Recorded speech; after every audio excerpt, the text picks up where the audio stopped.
أعوذ بالله من الشيطان الرجيم. اللهم صل على محمد وعلى آل محمد كما صليت على إبراهيم وعلى آل إبراهيم إنك حميد مجيد. اللهم بارك على محمد وعلى آل محمد كما باركت على إبراهيم وعلى آل إبراهيم إنك حميد مجيد. رب اشرح لي صدري ويسر لي أمري واحلل عقدة من لساني يفقهوا قولي. ربي زدنا علما ربي زدنا علما ربي زدنا علما.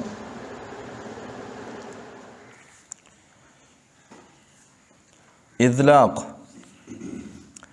مخرج نهم پرونی سبق کی چاہتا سے مشکل شتے اطباق سنگ بوئے اطباق انفتاح اذلاق او په کومو حرفونو کې چې دا صفت اومون دی شي هغې ته مذلقه ویلی شي. څه ویلی شي؟ مذلقه. او مطلب د دې صفت دا دی چې دا حرفونه د ژبې او شونډو د غاړې نه په ډیر سهولت سره زر ادا کیږي. په ډیر سهولت سره زر ادا کیږي. داسې حروف شپږ دي. څو دي؟ شپږ دي چې مجموعه سره فر من لبن، یعنی په دوی کې چې کوم حرفونه شفوي دي یعنی فا میم او با هغه د شونډو د غاړې نه ادا کیږي. او د شفتو په مطلب حروف شفویه کوم دي چې کوم د شونډو نه ادا کیږي؟ کوم حروف دي؟ فا با میم واو. د فا ادا به څنګه کوي؟ شونډو نه پورا مخرج وایا. د فا مخرج وایا. ته ووایه د فا مخرج سره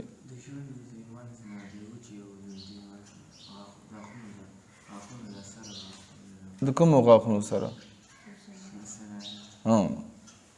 ثنایا علیا سرونه چې کله د شونډې من سره ولګي، د لاندنۍ شونډې من سره ولګي، دې نه فا ادا کیږي. مخرج لږ زده کوي. کله د ثنایا علیا سرونه چې کله د لاندنۍ شونډې من سره ولګي، دې نه فا ادا کیږي. واو به څنګه ادا کیږي؟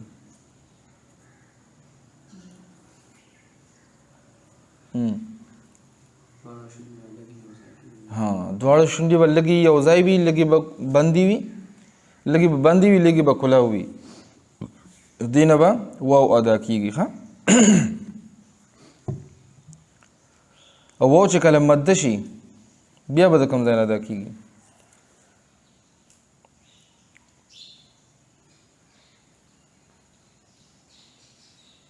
کته ګوره خیر دی چې تپوس درنه نه کوم. ښه تا خو د خوب نیت تړلی دی. ته وایې؟ ته ووایه حروف مده کوم ځای نه ادا کیږي؟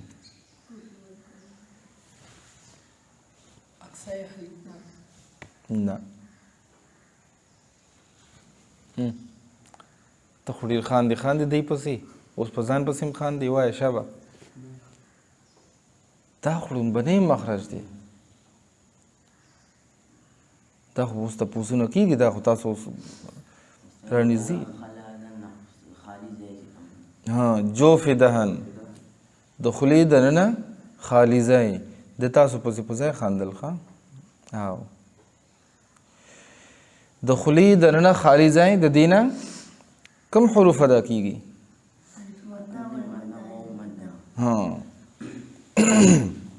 حروف مده.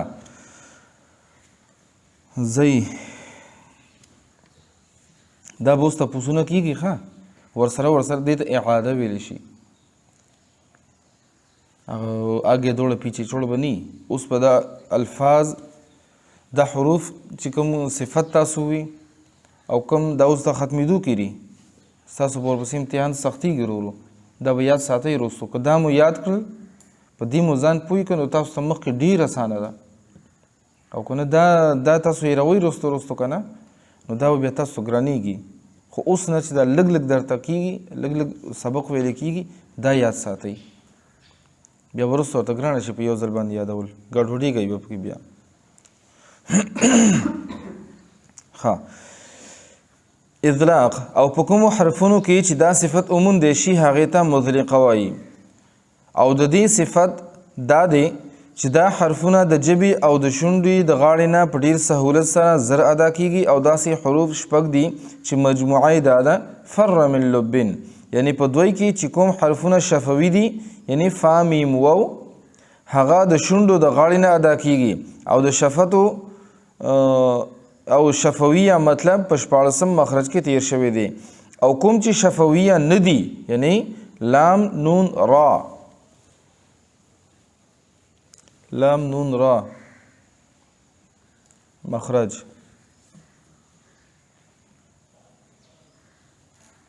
دا خو اوس خنداګانې کیږي.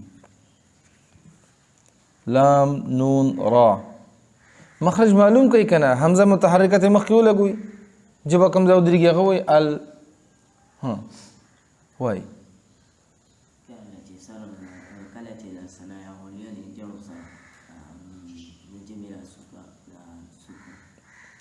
لږ نږدې یې خو 3 قدمه ترې وروسته یې. ګوره جبه کوم ځای انښتې ده ال تر دې پورې غاښونو سره جبه د ژبې منځ انښتې ري. تاسو خو اسانه طریقه کاکا ښودې ده. یعنی را نون او لام هغه د ژبې د غاړې نه ادا کیږي. اصمات او په کومو حرفونو کې چې دا صفت وموندی شي هغې ته مصمته وایي. او مطلب د دې صفت دا دی چې دا حروف د خپل مخرج نه په مضبوطیا او کلکوالي سره ادا کیږي، اسانۍ او جلتۍ سره نه ادا کیږي.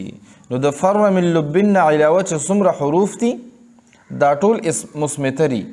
او مصمته په جماو او په مضبوطۍ سره به ادا کیږي، یعنی په دې کې به ودرېدل وي او مضبوطیا به وي پکې. ښه په اسانتیا باندې به دی نه وځي، لکه څنګه چې تاسو نه په اسانتیا باندې یو مخرج نه راوځي، په زوره د نه راوباسم هلکه مخرج راوباسه، کم مخرج دی کم مخرج دی کم مخرج دی، نو دی درپسې په خنداګانو شي. مړه د ده د خندا جواب په ورکوي که نه وایي داسې دی استاد جي داسې دی، نو دی به بیا ځان پسې خاندي چې ما دی پسې سله خاندل که نه او که نه اوس بیا تاسو پسې خاندي دله نه ورځي ما له راځي. ښه چې دا حروف د خپل مخرج نه په مضبوطیا او کلکوالی سره ادا کیږي. تاسو هم په ځان کې مضبوطیا راولي د مازغو که نه، مازغو پسې یو لطیفه را یاده شوه، یو کاکا بادام خرڅوله که نه، نو زما ټول شاګردان له مخې ته راغلله، نو دی ورته وایي کاکا بادام څنګه دي؟ وایي دې کې څه صفت دی؟ صفات یې ولوستي وو که نه، د حروفو صفات یې لوستي وو. نو لړل کاکا باندې ورګه راشوي کاکا ته و چې کاکا دې کې څه صفات دي؟ نو هغه ورته مازغه تیزوي. وایي څنګه مازغه تیزوي؟ هغه ورته اسمان کې څو ستوري دي؟ نو هغه ورته یاره دا به څوک شماري؟ وایي هو دا یو بادام وخوره. دلې چې د بادام ګیره ورکړه د وخوړه که نه، بیا ورته وایي دا څو ګوتې دي؟ وایي څلوره. وګوره مخکې دې نشو شمارلی، وایي څه شمارل؟ یاره کاکا خبره خو دې ښه وکړه، راکت 1 کیلو وایي. دا دې ځکه دوره دغه شوی ښه د بادام ګیره خوړلې ده. ښه او دا دواړه صفتونه اسانۍ او جلتۍ سره نه ادا کیږي. او مطلقه نه سیوا ټول حروف مصمته دي. نو د فر من لبن نه علاوه چې کوم حروف دي دا څه دي؟ مصمته دي. دا مخارج چې کوم دغه دي که نه دا به یاد کوي لږه. دا حروف دا جملې غوتې جوړې کړي دي که نه، الفاظ جوړ کړي دي، دا الفاظ دا یاد کوي او ضد یاد کوي، لکه همس او جهر. نو د همس یاد کړل نو جهر درته به ذات خود یاد شو. دغه شانتي شدت او ریخوت چې دا شدت یاد کړ، ریخوت درته په خپل باندې یاد شو، ورسره به توسط یاد کی. نو یو صفت یاد کړه نو دویم ورته بذات خود ورسره په اسانه باندې بیا یادېږي ځکه چې هغه یو لکه مثال په طور باندې فحثه شخص سکت ما ووي دین علاوه چې کوم حروف چې بس هغه اوس ځان شمار هلته کې په دغه کې په جهر کې صحیح ده که نه د دې لسو صفتون ښه او د مطلقه نه سیوا ټول حروف مثبته دي او دا دواړه صفتونه اطلاق او اثبات هم د یو بل مقابل دي دې لسو صفتونو ته صفات متضاده ویل شي دا د یو بل مقابل دي ضد کې یو بل سره خو تاسو په ضد کې نه راځي چې دله سبق ورځي تاسو هم په ضد کې راولئ چې زه به مې ورته یادوم چې کوم دله نه ورځي هغه به زه یادوم داسې وایي او چې کوم دله ورځي هغه به زه 2 ځله یادوم ولې چې د یو بل ضد دي یعنی مقابل دي په مقابله کې دي یو بل سره او تاسو یو بل سره مقابله کوئ ښه قرآن کې الله څه فرمایي موږ خو دنیایي څیزونو کې ضد کوو که نه د سره ښه موبایل دی ما سره ولې نه دی د سره ښه سیکل دی ما سره ولې نه دی د سره سیکل شته ما سره ولې نشته الله په قرآن کې فرمایي چې تاسو یو بل سره د آخرت په ګټه کې فلیتنافس المتنافسون دغه ځای د مقابلې دی په آخرت کې مقابله وکړئ د سحر سبق لذي زبیم سار سبق لازم چې د هر قدم ته فرښتې وزرګ دي ما ته به موږ دي پوه شئ که نه نو په دې کې الله جل شانه فرمایي چې تاسو مقابله کوئ نو د آخرت په ګټلو کې وکړئ د جنت په ګټلو کې وکړئ پوه شئ که نه او دنیا څیزونه دي نن شته سبا نشته مشران ورته څه وایي د لاس خیرې دی وایي نو په دې باندې او طارق جمیل صاحب څه فرمایي چې دا مسله نه ده چې تا ته نن د پراټې په ځای سړه ډوډۍ میلاو شوه یا تا ته د ښه پیزار په ځای کمزورې پیزار میلاو شو د ښې جوړې په ځای باندې د 200 په ځای باندې تا ته د 1000 روپو جوړه میلاو شو دا مسله نه ده مسله څه ده مسله هغه ده چې هغه د ژوند هغه تیرېدل بند کړي هغه مسله د آخرت ته مسله د آخرت ته که هلته کامیاب شوي نو خو بس کامیابي هر چاته به خپله عملنامه ښیي چې اوس ماته خو جنت ټیکټ میلاو شو لکه دلته تاسو څنګه په امتحان کې پاس شئ که نه ډېر خوشحاله یې که نه چې ډېر نمبر یې واخلو ډېر خوشحاله یې هر چاته وایي ګوره ما دومره نمبر یې اخیستي ما دومره نمبر یې اخیستي داسې مسله نه ده که پاس شو که فیل شو څه خبر نه ده مقابله ده کال دې ضایع کېږي خو بیا هم ژوند روان دی خو که د آخرت په امتحان کې فیل شوي ژوند ودرېده بیا ژوند ودرېږي تاسو ته ما په لومبی دویم ورځ باندې ویلي چې ستاسو دا قدمونه دا ډېر مبارک دي یو خو دا په احتیاط سره اخلئ کله هم سبق له راځئ مانځه له ورځئ قدم ستاسو ډېر مبارک دی دا په احتیاط سره اخلئ او د کور تلو واپس تلو پورې تاسو د الله په لار کې په جهاد کې یې ګورئ دا سپک مه ګڼئ دا کار ښه دا کار سپک مه ګڼئ خو چې په کوم نیت باندې راځئ چې په کوم اراده باندې راځئ د سبق نو نیت هم دا ساتئ د الله د رضا دپاره د الله د رضا دپاره په دې نیت باندې علم حاصلول چې مان الله رضا شي د الله او د الله د رسول حکم دی چې تاسو علم حاصل کړئ علم حاصل کړئ بل ته ورسوئ په دې نیت باندې که یو سړی په دې نیت باندې دا حاصلوي چې زه به په دې خلکو سره مقابلې کوم نو دا علم په تا باندې وبال دی تاسو رسېدي په خبره که خبره اوږدېږي صرف د خپلو راتلو تاسو هم چې دا ګورئ تاسو سهار وختي چې پاسئ که نه دا سپک مه ګڼئ چې خلک ودري او څوک 8 بجې پاسي څوک 10 بجې پاسي تاسو الله منتخب کړي یئ د خپل دین د علم زده کړې دپاره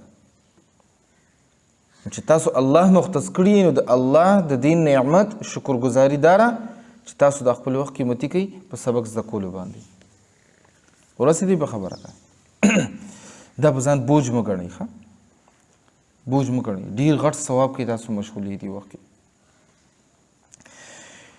ښه دی لسو صفتونو ته صفات متضاده ویل شي ولې چې د یو بل ضد دی یعنی مقابل دی څنګه چې پورته می خودلی دي مخکې چې کوم صفات راځي هغه ته غیر متضاده ویل شي هغه د یو بل ضد نه دی او پیجندل پکار دی چې د صفات متضاده نه خو هیڅ یو حرف پاتې نه دی مثال په تور باندې فحثه شخص سکت همس کې چې کوم حروف راغلي دي د دین علاوه باقی ټول حروف څه کې دي جهر کې دي نو یو حرف ته پاتې نه دی پوه دا شان چې په کوم صفت کې کوم حروف راغلي دي هغه په دویم کې نشته لري او دویم دا غینه علاوه چې باقی څومره دي په 28 حروف کې هغه ټول حروف په دویم صفت کې راغلي دي دین علاوه اوس چې کوم حروف راځي کوم صفات راځي هغه صفات په بعضی حرفونو خصوصیت ته هغه صرف دغه سره مختص دی نو هغه به صرف هغه کې وي په نور کې نشته نو بزکه متضاده اتنا ختم کړل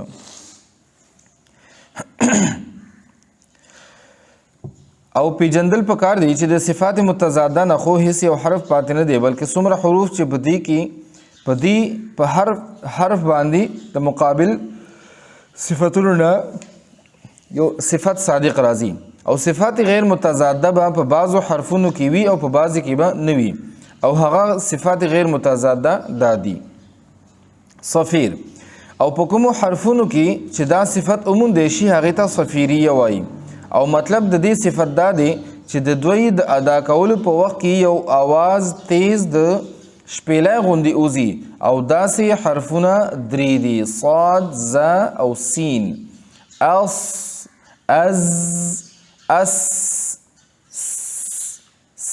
دا صفیر دی دا صفیر دی نو دی صفیر دی درې حروفو کې شته دی باقی کې نشته دی ٹھیک شو کنه قلقله او په کومو حرفونو کې چې دا صفت عموم دی شي هغه ته حروف قلقله وایي او مطلب د دې صفت دا دی چې د سکون په حالت کې چې کله دا حروف ساکن شي د سکون په حالت کې د دوی د ادا په وخت کې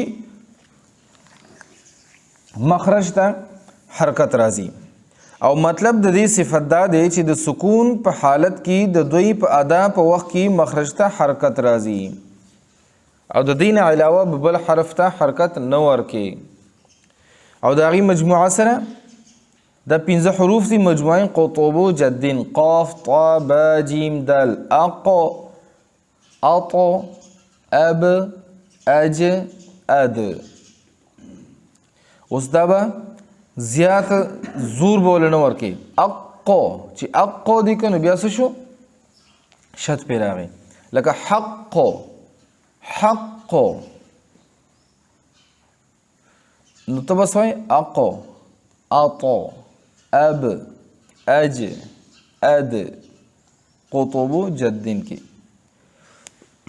دین علاوه بعض د دین علاوه چې څومره حروف ته هغې کې به قلقله نه بکې او نه پکې شته دی قلقله پکې نشته دی نو بعضې خلک څه وایي اک ات دا غلط دی ښه الله اکبر اکبر اکبر نو اکبر غلط دی څه دی غلط دی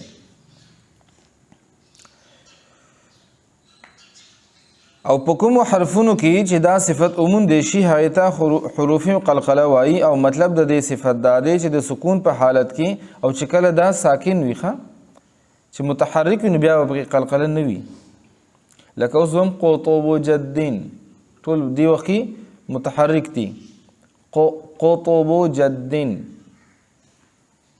نو دې کې بیا قلقله نشته چې کله دا سکون ته راشي اق اط اب اج اد نو بیا پکې قلقله کیږي ورسېدي څه ساکن دي قطوبو جدین یو خبره ده حرف را جمع کړی دی حروف را جمع کړي دي جوړ او بیا پکې کولی شي چې کله ساکن شي ورسېدی په خبره څه سوال شته قرآن مجید راولئ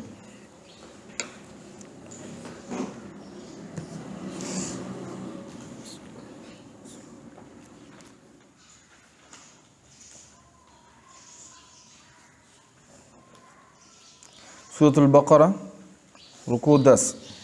أعوذ بالله من الشيطان الرجيم.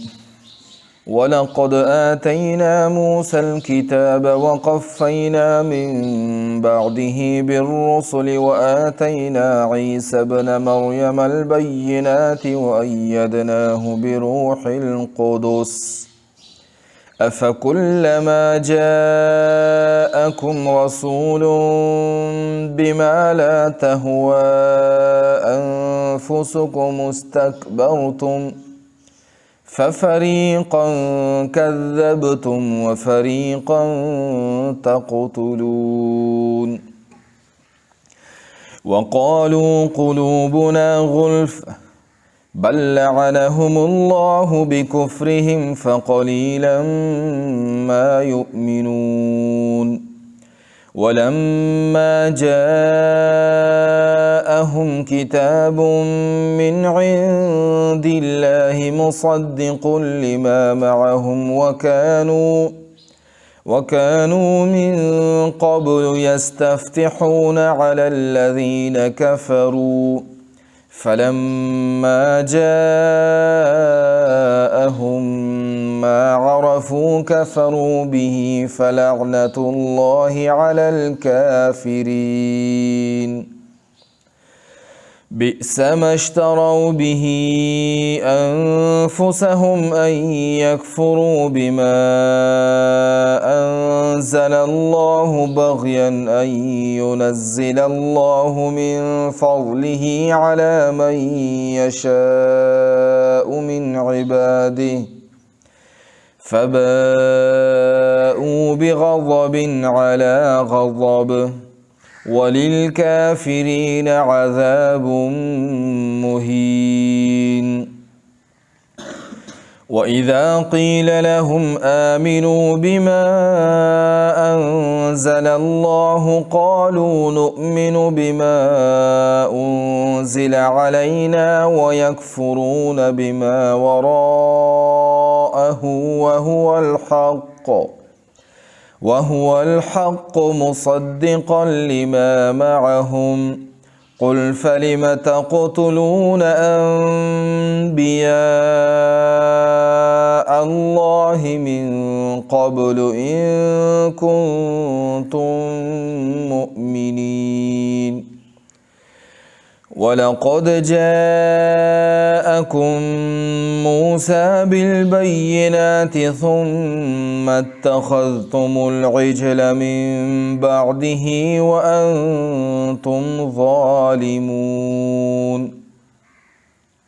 وإذ أخذنا ميثاقكم ورفعنا فوقكم الطور خذوا ما آتيناكم بقوة واسمعوا قالوا سمعنا وعصينا وأشربوا في قلوبهم العجل بكفرهم قل بئس ما يأمركم به إيمانكم إن كنتم مؤمنين قل إن كانت لكم الدار الآخرة عند الله خالصة من دون الناس فتمنوا الموت إن كنتم صادقين ولن يتمنوه أبدا بما قدمت أيديهم والله عليم بالظالمين ولتجدنهم أحرص الناس على حياة ومن الذين أشركوا يود أحدهم لو يعمر 1000 سنة وما هو بمزحزحه من العذاب أن يعمر والله بصير بما يعملون صدق الله العظيم. اللهم صل على محمد كما صليت على إبراهيم وعلى آل إبراهيم إنك حميد مجيد. اللهم بارك على محمد وعلى آل محمد كما باركت على إبراهيم وعلى آل إبراهيم إنك حميد مجيد. ربنا تقبل منا إنك أنت السميع العليم وتب علينا إنك أنت التواب الرحيم. ربنا ظلمنا أنفسنا وإن لم تغفر لنا وترحمنا لنكونن من الخاسرين. اللهم إنا نسألك رضاك والجنة ونعوذ بك من سخطك والنار. اللهم إنا نسألك رضاك والجنة ونعوذ بك من سخطك والنار. اللهم إنا نسألك رضاك والجنة ونعوذ بك من سخطك والنار. اللهم رب ارحمهما كما ربياني صغيرا. رب اشرح لي صدري ويسر لي أمري واحلل عقدة من لساني يفقه قولي. ربي زدنا علما ربي زدنا علما ربي زدنا علما. وصلى الله تعالى على خير خلقه محمد وعلى آله وأصحابه أجمعين.